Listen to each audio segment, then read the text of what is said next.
Pas si longtemps, Ngoti était le défenseur le plus coté du marché. Titulaire indiscutable à Lyon, il était un des artisans du renouveau de l'OL. Le club terminait le championnat à la 2e place et Bruno s'apprêtait à rejoindre un grand club.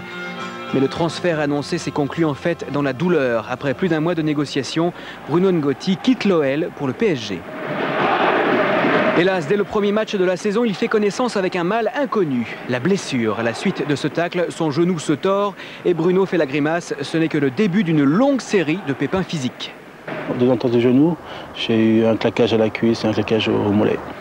Conclusion, 6 mois de galère passés la plupart du temps à l'infirmerie et puis quelques bouts de match par-ci par-là. Et tout ça parce qu'il a voulu démarrer en fanfare avec son nouveau club. J'ai voulu peut-être trop faire d'entrée, et ce qui m'a abouti vraiment à des blessures. Alors que j'étais pas très bien physiquement avec le transfert, j'ai pas pu prendre de vacances, donc je suis arrivé un peu diminué et puis j'ai voulu peut-être trop faire d'entrée, donc maintenant j'ai pris un peu plus de temps pour revenir et ça se passe bien. Ah oui, il est revenu, ou plutôt il est enfin arrivé. Contre Lens, on a eu l'impression que Bruno Ngoti faisait ses vrais débuts avec le PSG. Le match était extrêmement important pour le club et l'enjeu aurait pu le paralyser. Mais l'ancien Lyonnais a tenu sa place avec beaucoup de fermeté, se permettant même de venir placer une tête ou une de ses frappes dont il a le secret.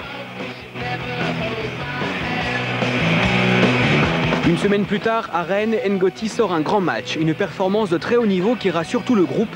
Luis Fernandez sait désormais qu'il peut compter sur lui. Et encore, Bruno n'est pas tout à fait à son meilleur niveau. Non, je suis encore un peu loin de la forme que j'avais à Lyon. Donc pour l'instant, ça revient petit à petit. Ça revient bien. Maintenant, il faut vraiment que je me lâche pour vraiment confirmer ce qu'ils attendent de moi.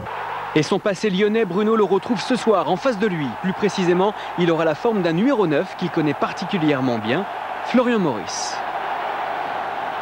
Comme on s'apprécie bien, ce sera un peu dur de vraiment se battre pendant le match, mais on fera ce qu'il faut pour pas être trop méchant, mais pour être bien sur l'homme.